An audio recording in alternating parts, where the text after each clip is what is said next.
வணக்கம், good morning, happy morning, wonderful morning. இன்னைக்கு என்ன டாபிக் எடுத்துகிட்டு வந்திருக்காருன்னு பார்ப்போம்.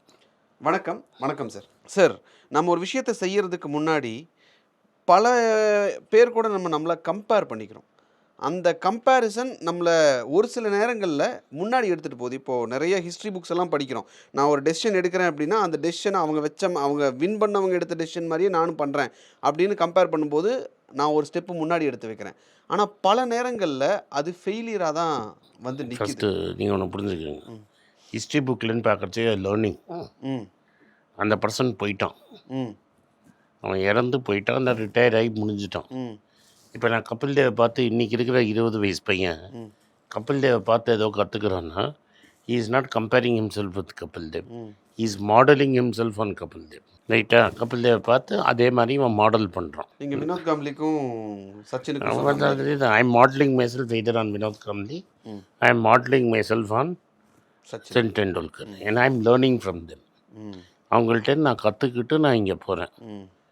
கம்பேரிசன்னா உங்கள் அண்ணனோட கம்பேர் பண்ணுறது.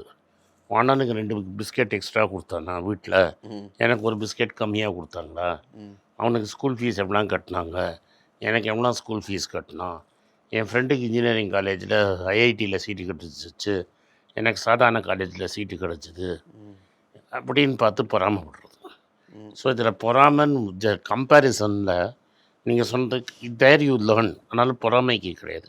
இங்கே என்வி வந்துடுறது, பேராசையும் பொறாமையும் வருது, வைத்தறிச்சல் வரும். Jealousy, envy and fried. மெயினாக என்வி, ஜெல்லசி அண்ட் ப்ரைட். ப்ரைட்னா என் மேலே இருக்கிற கர்வம், தேவையில்லாத கர்வம், வைத்தறிச்சல், பொறாமை. இதுதான் ப்ராப்ளம்.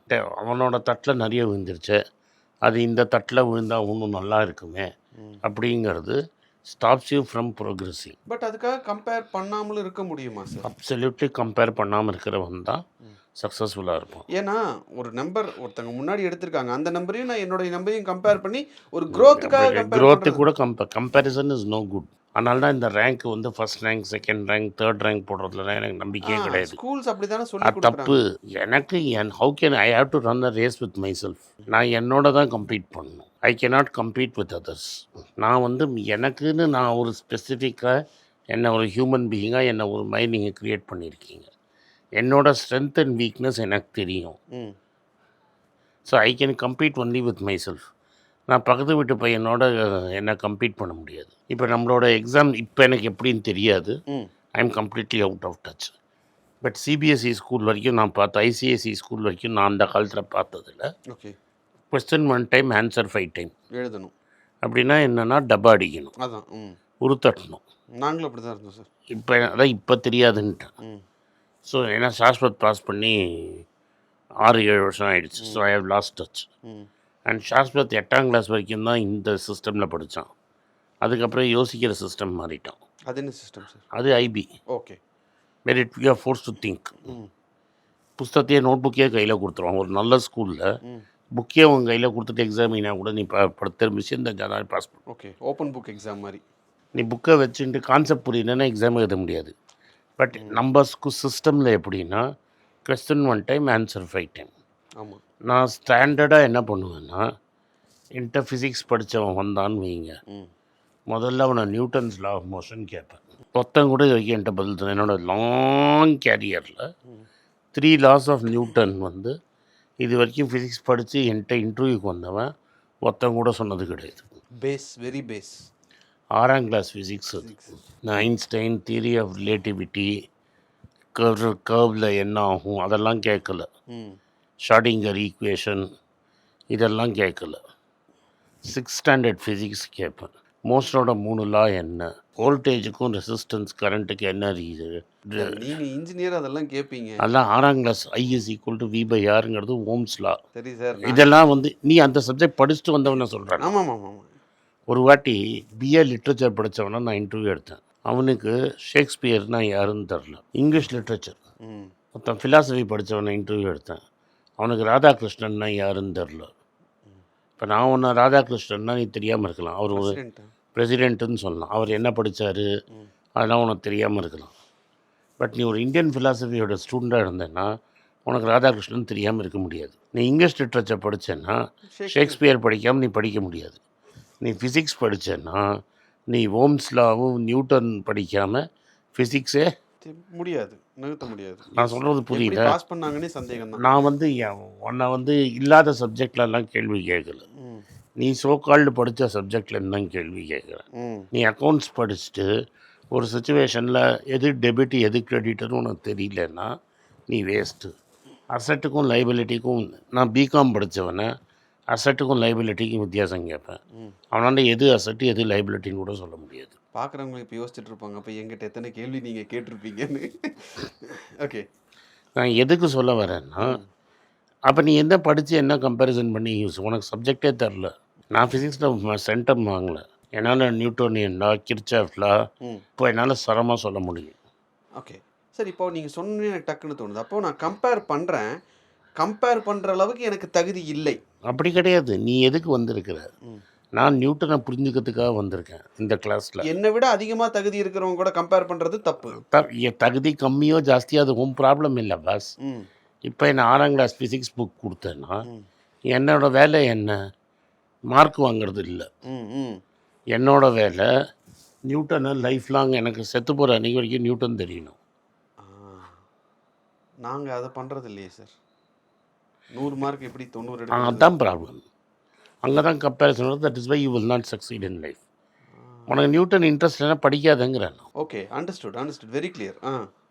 இப்போது ஒரு ஸ்மூத் டேபிளில் ஒரு இது இருக்குல்ல, மார்பிள் கேஸ் கோலி குண்டை உருட்டிப்பார், அது எவ்வளோ தூரம் போகும்னு பாரு. ஒரு கிரிக்கெட் பாலை உருட்டிப்பார், அதே பேஸ். கிரிக்கெட் பால் எவ்வளோ தூரம் போகும், கோலி குண்டு எவ்வளோ போகும்? கோலி குண்டு தான் தூரமாக போகும். ஏன்? இது அனுபவ பாடம் சார்.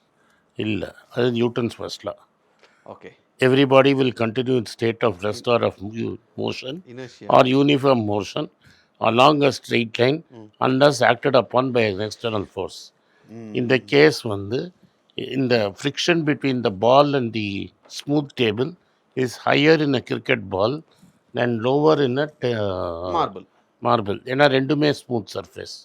இங்கே cricket ball is not as smooth as a marble. So friction கம்மியாக இருக்கிறதுனால it will keep going for a longer. So ஃப்ரிக்ஷனே இல்லைன்னு வைங்க, ஃபார் எவர் உருண்டுட்டே இருக்கும். இப்போது நீங்கள் ஒரு விஷயம் சொன்னீங்கல்ல சார், கண்ணாடியில் கோலி குண்டை உருட்டுறதுன்னு, அந்த மாதிரி எக்ஸாம்பிள்ஸே டீச்சர்ஸ் சொல்லி கொடுத்த மாதிரி எனக்கு ஞாபகம். எனக்கு யாரும் சொல்லி கொடுக்கல பாஸ், நம்ம இமேஜினேஷன் போனோம். அது நீங்கள் 1 டைம் கொஸ்டின் 5 டைம் ஆன்சர் எழுதுனா அது இமேஜினேஷன் எங்கே சார் வருது? அதுக்கே அதுதான் problem. So that is why people don't succeed. So அதை அந்த மாதிரி ஒரு விஷயத்தை வச்சுட்டு நம்ம கம்பேர் பண்ணுறது இன்னொரு பெரிய தப்பு. ஆமாம், நீ அனுபவித்து படிக்கிறச்ச நீ அனுபவித்து படிக்கணும், ரைட்டா?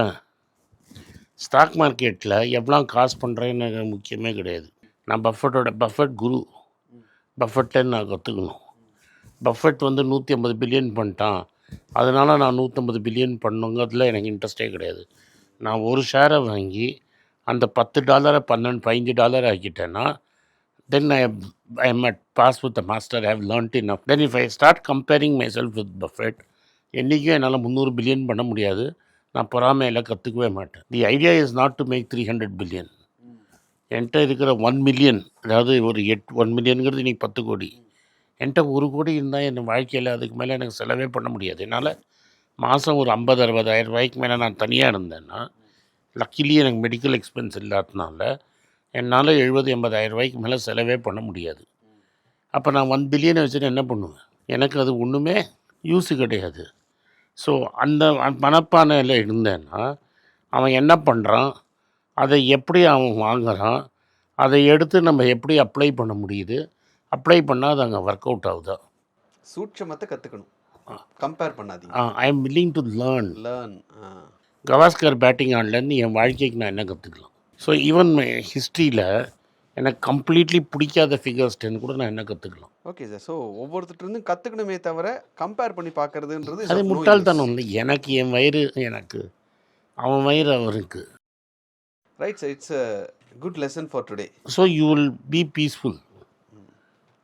Okay sir, thank you sir. Thank you.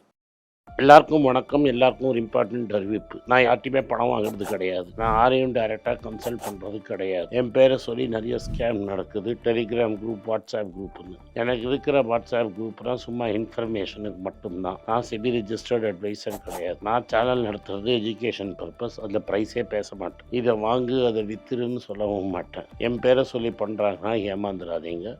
நன்றி, வணக்கம். எல்லாருக்கும் வணக்கம். குழந்தைங்களுக்காக ஃபைனான்ஷியல் லிட்ரஸி, மணி ஃபார் நத்திங்னு 2வது பார்ட்டு. அண்ட் இதில் வந்து செக் எழுதுறது எப்படி, டெபாசிட் ஸ்லிப் எழுதுறது எப்படி, பணம் எப்படி வந்தது, பார்ட்டர்லேருந்து டிமானிட்டைசேஷன் வரைக்கும் எல்லாத்தையும் கவர் பண்ணியிருக்கோம். உங்கள் குழந்தைங்க அப் டு ஏஜ் 10, 12க்கு ரொம்ப யூஸ்ஃபுல்லாக இருக்கும். இந்த புக்கு இப்போதைக்கு ஒரு ஸ்பெஷல் ப்ரைஸில் 450 ரூபாய்க்கு கொடுக்குறோம். இதை யூஸ் பண்ணிக்கோங்க. நன்றி, வணக்கம். moneypage.com வெப்சைட்டை சப்ஸ்கிரைப் பண்ணுங்கள். ஒரு வாரத்துக்கு 4 ப்ரீமியம் ஆர்டிக்கலும் ஃப்ரீ ஆர்டிகல்ஸ் ஒரு 10லேருந்து 15 நாங்கள் போடுறோம். இது சப்ஸ்கிரிப்ஷன் ஒரு மாதத்துக்கு 99 ரூபா தான். இங்கே சொல்கிற கான்செப்ட்ஸை கிரேட்டாக எக்ஸ்பேண்ட் பண்ணி போடுறோம். நீங்கள் படிச்சிங்கன்னா உங்களுக்கு யூஸ்ஃபுல்லாக இருக்கும். நன்றி, வணக்கம். வணக்கம். குழந்தைங்களுக்காக ஒரு புஸ்தகம் லான்ச் பண்ணோம். அது ரொம்ப சக்ஸஸ்ஃபுல்லாக இருக்குது. யாருக்கெல்லாம் அந்த புஸ்தகம் போகணுமோ எங்கள் டீமுக்கு கான்டாக்ட் பண்ணுங்கள். கீழே இருக்கிற நம்பர்லேயும் வெப்சைட்லேயும் கான்டாக்ட் பண்ணிங்கன்னா உங்களுக்கு அந்த புஸ்தகத்தை நீங்கள் வாங்கிக்கலாம். மற்ற எங்கள் புஸ்தகமும் அவைலபிள். எங்கள் வெப்சைட் மூலமாகவும் வாங்கலாம். கீழே இருக்கிற வாட்ஸ்அப் நம்பர்லேயும் மெசேஜ் அனுப்பலாம். நன்றி, வணக்கம்.